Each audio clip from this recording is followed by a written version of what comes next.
वंश आता है सुंग वंश। क्या पढ़ा था हमने पिछली क्लास में? आंसर बताइए। मगध पर वंश का क्या क्रम रहा था? तो हर्यक वंश था, शिशुनाग वंश था, फिर नंद वंश था, और नंद वंश का खात्मा करके फिर मौर्य वंश आया था। यही था हमारा। ठीक है। तो पुष्यमित्र सुंग मौर्य वंश के अंतिम शासक बृहद्रथ मौर्य का सेनापति था। इसने सेना का निरीक्षण करते समय बृहद्रथ की हत्या करके सुंग वंश की स्थापना की। तो सुंग वंश का संस्थापक कौन हुआ? आपका पुष्यमित्र सुंग, जो कि एक ब्राह्मण सम्राट था, इसीलिए इसके समय को ब्राह्मण साम्राज्य कहा गया। इसकी राजधानी विदिशा मध्य प्रदेश में थी। राजभाषा इसकी संस्कृत थी। इसने बौद्ध धर्म के अनुयायियों को मौत के घाट उतार दिया था। क्या बोलेंगे? बौद्ध धर्म के अनुयायियों को मौत के घाट उतार दिया था। इसने अशोक के, कहीं तो लिखा होता है 8400 और कहीं 84,000, इतने स्तूपों को उसने जो है उड़ा दिया था। ठीक है। भरहूत स्तूप का निर्माण जब इसकी बहुत ज्यादा निंदा हुई तो इसने स्वयं करवाया। इसके काल को वैदिक पुनर्जागरण का काल कहा जाता है। क्यों?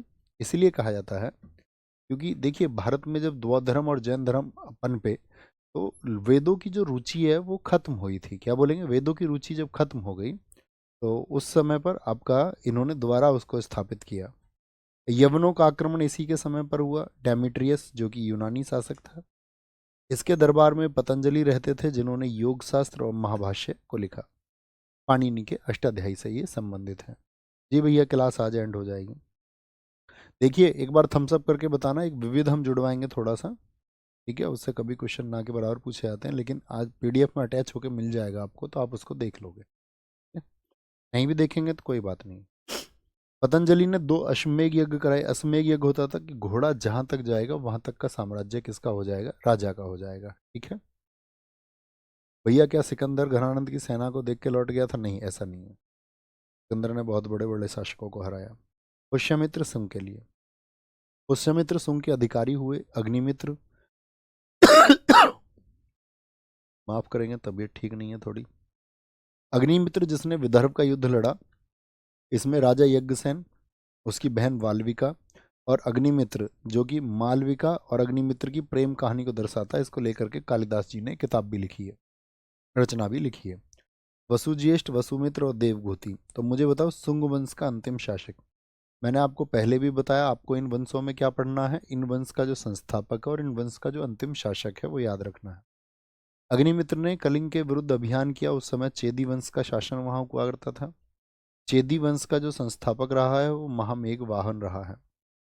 जो चेदी वंश था उसका प्रतापी शासक खारवेल हुआ, और वही खारवेल है जिसने हाथी गुम्फा का अभिलेख जारी कराया था प्राकृत भाषा में।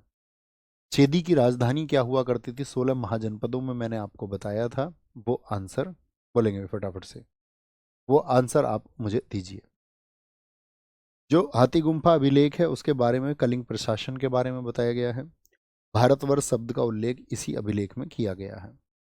सुंग वंश के बाद में, सुंग वंश के बाद में सुंग वंश आया, फिर आया आपका कण्वा वंश। सुंग वंश के अंतिम शासक देवभूति का मंत्री था वासुदेव। वासुदेव ने देवभूति की हत्या करके आपका कण्व वंश की स्थापना की। तो संस्थापक कौन हुआ? वासुदेव। और अंतिम शासक इसका रहा सुशर्मन। 2 राजधानियां इस समय पर थी, पाटलिपुत्र और विदिशा। फिर आए सातवाहन, यानी कि सुंग वंश, कण्व वंश, और इसके बाद में फिर SKS सातवाहन आते हैं। सक्सा याद रख लेना इसको, सक्सा। क्या बोलोगे? सुंग वंश, कण्व वंश और सातवाहन। सातवाहन वंश का 300 वर्षों का शासनकाल रहा। इनकी भाषा जो थी वो प्राकृत थी। धर्म जो था वो ब्राह्मण था। और राजधानी हुआ करती थी सातवाहन वंश की प्रतिष्ठान। क्या हुआ करती थी? प्रतिष्ठान या पैठान, जो कि दक्षिणी महाराष्ट्र में गोदावरी नदी के तट पर स्थित है। सातवाहन वंश का जो संस्थापक था वो सिमुक था, सिमुक। और सिमुक कण्व वंश के अंतिम शासक सुशर्मन की हत्या करके बैठा था। किसकी? बोलेंगे भी फटाफट से। सिमुक का क्या बोलेंगे आप? संस्थापक सिमुक कण्व वंश के अंतिम शासक सुशर्मन की हत्या करके बना था। सातवाहन वंश के बारे में जानकारी मिलती है कहाँ से? आपका नागनिखा अभिलेख से। नासिक अभिलेख है, हाथी गुम्फा अभिलेख मैंने आपको बताया, ये सातवाहन वंश के बारे में जानकारी देता है। सिमुक का उत्तराधिकारी हुआ था सातकर्णी प्रथम, जिसकी उपाधि रही है दक्षिण पथपति और प्रतिष्ठानपति। प्रतिष्ठानपति। बहुत बढ़िया रिंकी मौर्य जी, ठीक आंसर आपने दिया है। सातकर्णी प्रथम ने 2 अश्वमेध यज्ञ और 1 राजसूय यज्ञ किया, और राजधानी बनाई अमरावती। सातकर्णी प्रथम का नाम मिलता है एल्डर सेरागोन, और ये बुक है एक पेरिप्लस ऑफ द एरिथ्रियन सी, जो कि बताती है यूनान और मौर्य साम्राज्य के बीच में व्यापार हुआ करता था, लेकिन इस बुक के राइटर जो हैं वो अज्ञात है। भूमि दान की प्रथा सातकर्णी प्रथम ने शुरू की थी। इस बात की जानकारी नानाघाट अभिलेख से प्राप्त होती है, जो कि सातकर्णी प्रथम की पत्नी नागनिका द्वारा जारी किया गया था। हाल भी एक आपका सातवाहन वंश का संस्थापक था, जो कि संस्कृत का विद्वान था। इसने गाथा सप्तशती बुक की रचना की है, किस भाषा में? प्राकृत भाषा में। अंधकार युग भी सातवाहन वंश को कहा जाता है, क्योंकि इसके बारे में जो जानकारी है, क्या बोलेंगे, इसके बारे में जो जानकारी है वो अधूरी जानकारी सी मिलती है, और आप देखोगे जानकारी का एक जुड़ाव सा नहीं मिल पाता, इसीलिए कहा जाता है इस वंश के राजाओं के बारे में, बोलेंगे, इस वंश के राजाओं के बारे में ज़्यादा जानकारी नहीं मिलती है। तो इस वंश के राजाओं के बारे में ज़्यादा जानकारी नहीं मिलती, इसीलिए इसको अंधकार युग भी कहा जाता है। बोलेंगे भी फटाफट से। बहुत बढ़िया, वेरी गुड वेरी गुड,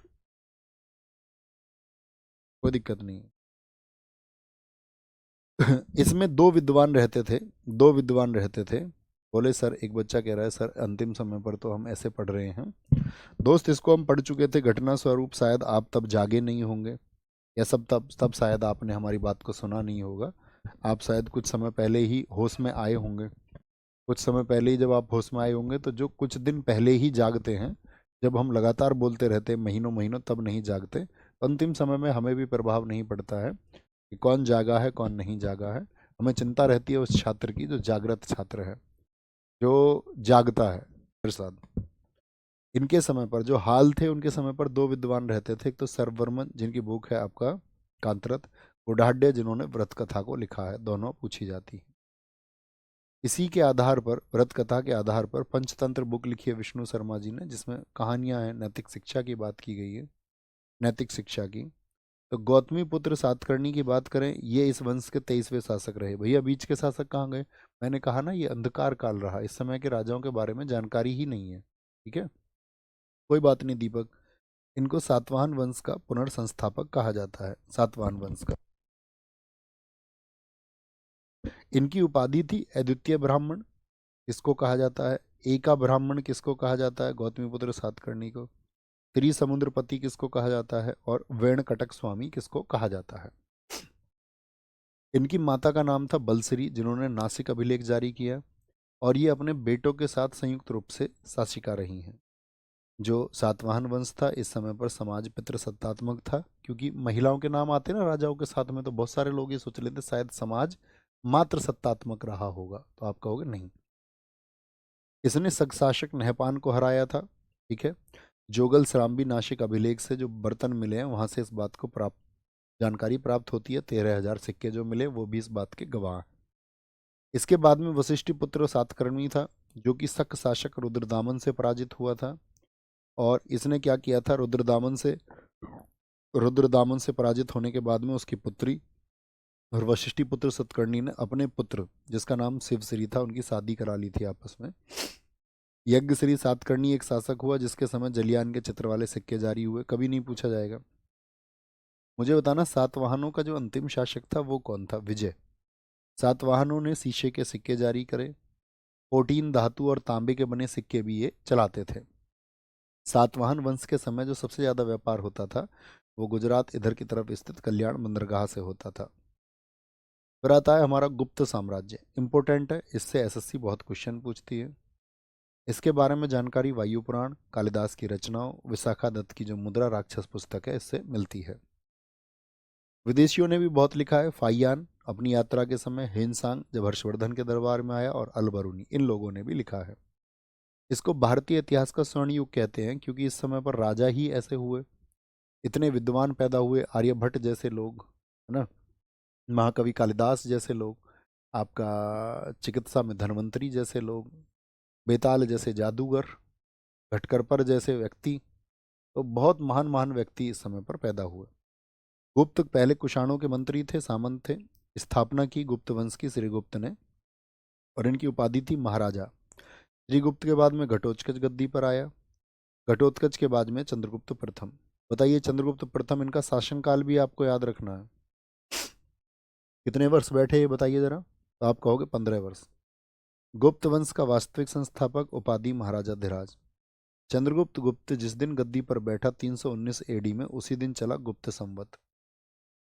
उसी दिन अपनी पत्नी के लिए राजा रानी का सिक्का चलवाया। पत्नी कुमार देवी, जो कि लिच्छवी वंश की राजकुमारी थी। इसने समुद्रगुप्त को उत्तराधिकारी बनाने के बाद में संन्यास ग्रहण कर लिया। किसने? चंद्रगुप्त प्रथम ने। तो वो 334 तक रहा। फिर आता है आपका समुद्रगुप्त। समुद्रगुप्त, इसको भारत का नेपोलियन कहते हैं इसने कोई भी नेपोलियन की तरह युद्ध नहीं हारा, इसीलिए ये तुलना की गई है। विंसेंट स्मिथ ने ये तुलना इसकी की है early history of India book में। इसने उत्तर भारत के 9 और साउथ इंडिया के 12 राजाओं को हराया। कविराज इसको कहा जाता है। परम भक्त, परम क्रमांक, लिच्छवियों का ये पोता था। सॉरी, पोता नहीं, देवता। व्याघ्र पराक्रम, समरसथ, काच। काच किस राजा को कहा जाता है? समुद्रगुप्त को। बौद्ध भिक्षु वसुबंधुओं को संरक्षण दिया। समुद्रगुप्त से अनुमति लेकर गया में श्रीलंका के शासक मेघवर्ण ने विशाल बौद्ध विहार की स्थापना की।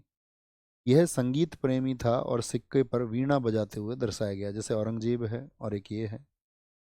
इसके दरबारी जो थे वो हरिशेन थे। बार बार एसएससी पूछता है। जिसने समुद्रगुप्त की आपका प्रशंसा में प्रयाग प्रशस्ति अभिलेख को लिखा है। यानी प्रयाग में प्रशस्ति में किसकी तुलना की गई है? आपका वहाँ पर आपका भारत का नेपोलियन अर्थात विंसेंट स्मिथ की प्रशंसा की गई है। इसके पास एक संगठित नौसेना थी। इसके समय पर एरन अभिलेख से पता चलता है कि सती प्रथा प्रचलित थी। और एरन अभिलेख को जो जारी कराया था वो भानुगुप्त ने जारी कराया था। इसकी जो भाषा है वो थी संस्कृत। क्या थी भाषा? भाषा संस्कृत थी। देखिए, समुद्रगुप्त के दो बेटे हुए। एक तो चंद्रगुप्त सेकंड, ये इसके पुत्र हैं। दूसरा बेटा हुआ रामगुप्त। रामगुप्त एक कमजोर था लेकिन बड़ा शासक था। चंद्रगुप्त द्वितीय छोटा बेटा था। रामगुप्त की पत्नी का नाम है ध्रुव देवी। दरअसल में ध्रुव देवी और चंद्रगुप्त आपस में प्रेम करते थे। दोनों को ये उम्मीद थी कि भाई इनकी शादी इनके घर वाले करा देंगे। लेकिन जब चूंकि बड़ा बेटा है, ये बड़ा बेटा है, गद्दी पे बैठता है, ध्रुव देवी घर वाले कहते हैं हम तो राजा से कराएंगे, तो इससे शादी कराते हैं। ये इतना कमजोर शासक था कि एक शख्स शासक ने इसकी पत्नी जो बहुत सुंदर थी उसको मांग लिया। बोला नहीं तो तुम्हारे राज्य पर आक्रमण करेंगे। तो रामगुप्त इतना कमजोर था, अपनी पत्नी जो है वो शको को देने को तैयार हो गया था, रुद्र तृतीय को। जैसे ही चंद्रगुप्त द्वितीय को इस बात का पता चलता है, वो जाकर रुद्र तृतीय की हत्या करता है ध्रुव देवी का रूप धारण करके, और इससे शादी करता है। ये सब जो है नाटक देवी चंद्रगुप्तम में लिखा हुआ है। और इस तरह शको का अंत भी इसने किया, तो इसीलिए शको का अरी अर्थात शको का दुश्मन साबित हुआ चंद्रगुप्त द्वितीय। बात क्लियर है? हम सब करें, एक कहानी है ये एकदम से। अब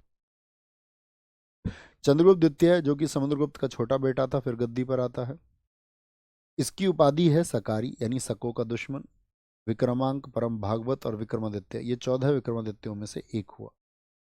उदयगिरी जो साथी, उदयगिरी गुफाएं कहाँ पर मैंने आपको बताई हैं कई बार, यूट्यूब पर, कई बार नायक में, कई बार आपका जो पहला हमने यकीन बैच पढ़ा था वहां पर मैंने आपको बताया। उदयगिरी गुफाएं किस राज्य में है बताएंगे। बेताल सच में था भैया, मान लो। इसके दरबार में 9 रत्न रहते थे। कालिदास, जिनको भारत का शेक्सपियर कहा जाता है, क्योंकि शेक्सपियर ने जिस तरह से प्रेम कहानियां लिखी हैं इस तरह से इन्होंने भी लिखी हैं। तो मेघदूतम, रघुवंशम, अनु अभिज्ञान शाकुंतलम, जिसको साथ ही पहला अनुवादित ग्रंथ कहा जाता है किसी यूरोपियन लैंग्वेज में। दुष्यंत और शकुंतला की प्रेम कहानी है। विक्रमोर्वशीम, राजा विक्रम उर्वशी की प्रेम कहानी है। मालवकाग्निमित्रम अभी बताया, कुमार संभवम है। वराहमीर, इनकी बुक पूछी जाती है आपका व्रत संहिता और पच सिद्धांतिका। वराह मिहिर, इनको जगह दी थी चंद्रगुप्त द्वितीय ने दिल्ली में, उसको बोले मिहिर की हवेली, मिहिर की हवेली। तो उसी को धीरे धीरे आज बोलते मेहरौली, मेहरौली। शंकु, ये आर्किटेक्ट था घरों के महलों के डिजाइन के लिए। ज्योतिष से छपणक था। अमर सिंह, ये आपका डिक्शनरी लिखते थे। घटकर पर जो है वो चीफ एडवाइजर था। धनवंतरी जो है वो चिकित्सक था। वर रुचि, ये साथी आपका व्याकरण का जानकार था। बेताल भट्ट एक जादूगर था। क्या था? जादूगर। आर्यभट्ट इसी समय पर हुए आपका।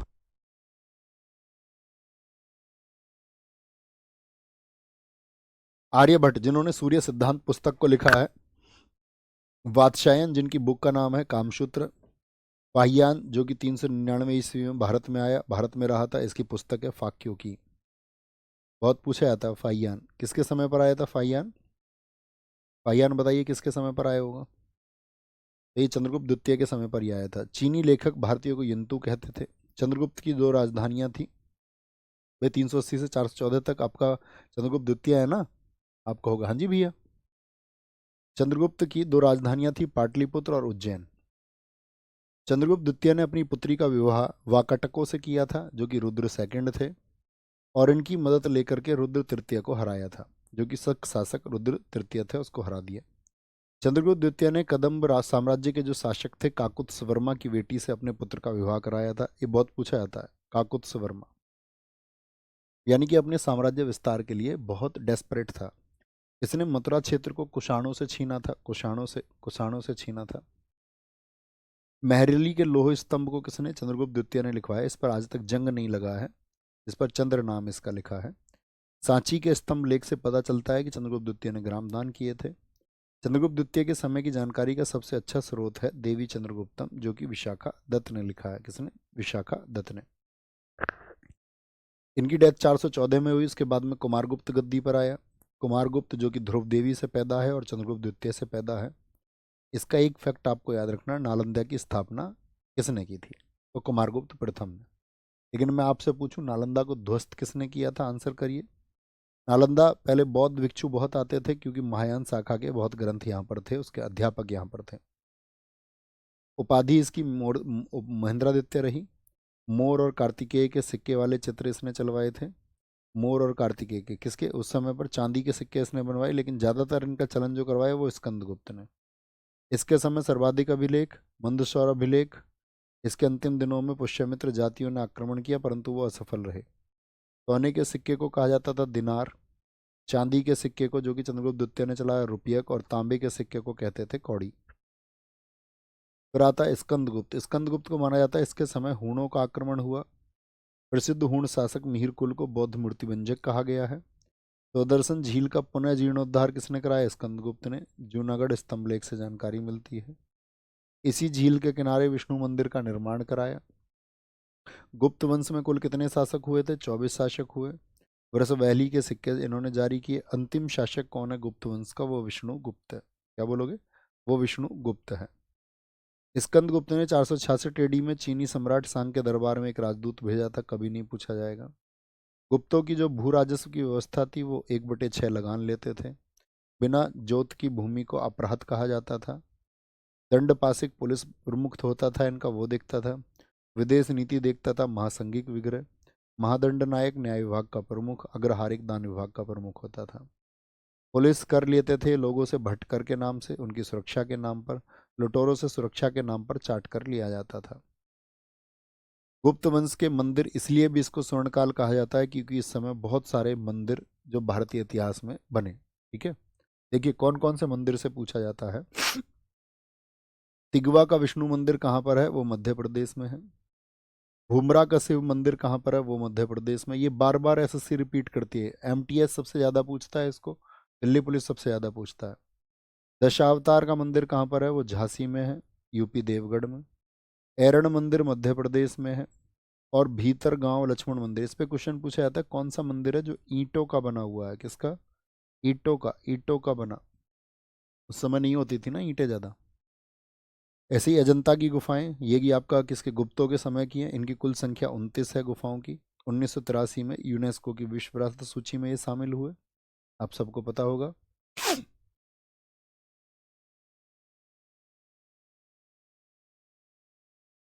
बहुत बढ़िया।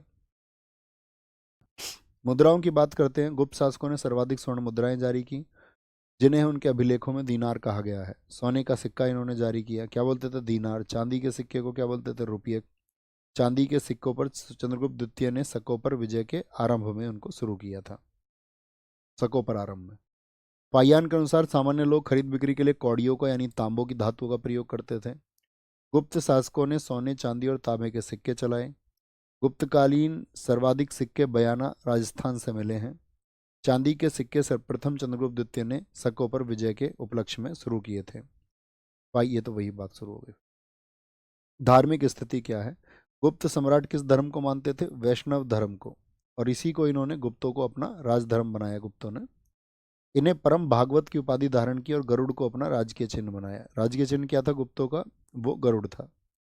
गुप्त काल में वैष्णव धर्म संबंधी सबसे जो महत्वपूर्ण अवशेष हैं वो देवगढ़ के दशावतार मंदिर से मिले हैं, जो कि पंचायतन रचना शैली का मंदिर है।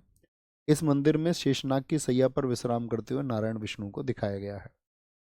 अन्य शासक जो थे, स्कंदगुप्त के बाद में पुरुगुप्त, नरसिंहगुप्त, बालादित्य, कुमारगुप्त, बुद्धगुप्त, भानुगुप्त, वैन्यगुप्त, कुमारगुप्त तृतीय शामिल हुए। बुद्धगुप्त ऐसे शासक है जिसने नालंदा महाविहार को दंड दिया था। बनवाया किसने? कुमारगुप्त ने। नरसिंहगुप्त ने हूण नरेश मिहिरकुल को पराजित किया था। भानुगुप्त के एरन अभिलेख से सती प्रथा का पहला अभिलेखीय परिणाम मिलता है। विष्णुगुप्त तृतीय साम्राज्य का अंतिम शासक था। यही बात हमने अभी पढ़ी थी, बार बार उसी को पढ़ रहे हैं। गुप्तों के पतन के साथ में ही नए वंशों का उदय हुआ, जैसे वैल्लभी के मैत्रक वंश, कन्नौज के मोखरी वंश और थानेश्वर के पुष्यभूति वंश। यानी जब गुप्त समाप्त हो गए, करिश्मा सिंह जी हो जाएंगे भैया। एग्जाम से एक दिन पहले क्या करें? रेस्ट करो, बढ़िया वाला, बढ़िया वाला रेस्ट। हाँ जी, बिल्कुल ठीक पहचाने आप दीपक भाई। दीपक भाई कह रहे हैं सर जी आज आप अपनी तबीयत से परेशान हैं। जी भैया। आह, गुप्त काल में दास प्रथा प्रचलित थी। मनु 7 प्रकार और नारद 15 प्रकार के दासों का उल्लेख करते हैं। दास मुक्ति से अनुष्ठान का उदय, ये कभी नहीं पूछा जाएगा एग्जाम में, ये सिर्फ पढ़ने के लिए, जो कि इस काल में दास प्रथा के कमजोर होने का संकेत करता है। भूमिदान के कारण भूमि का विखंडन हुआ, जिससे दासों की उपयोगिता कम होने लगी। गुप्त काल के चित्रों के अवशेषों में बाघ, अजंता और बादामी की गुफाओं में देखा जाता है। अजंता की 29 गुफाओं में से गुफा संख्या 16, 17 और 19 गुप्त काल के दौरान बनी है। कौन सी गुफा बनी है गुप्त काल के दौरान? 16, 17 और 19। अजंता की गुफाएं बौद्ध धर्म से संबंधित हैं, जिसे बोधिसत्व पद्मपाणि का चित्र सर्वाधिक प्रसिद्ध है। सर्वाधिक। बहुत बढ़िया कह रहे, बख्तियार खिलजी ने नष्ट किया था, प्रियंका कह रही है। बहुत बढ़िया जी। गुप्त काल में चित्रों के अवशेष, ये फिर से वही बात आ गई।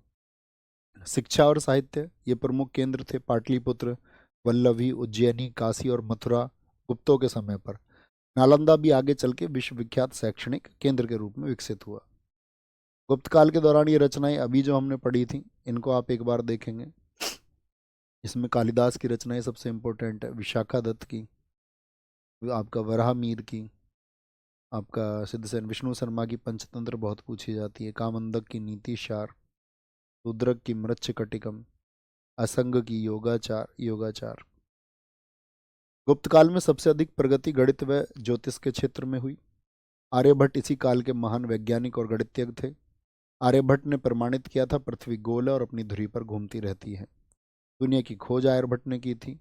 आर्यभट्ट द्वारा वर्गमूल और घनमूल निकालने की विधि और जिया को घोषित किया गया था। वर्गमूल निकालते हैं ना, स्क्वायर रूट और आपका करंट रूट।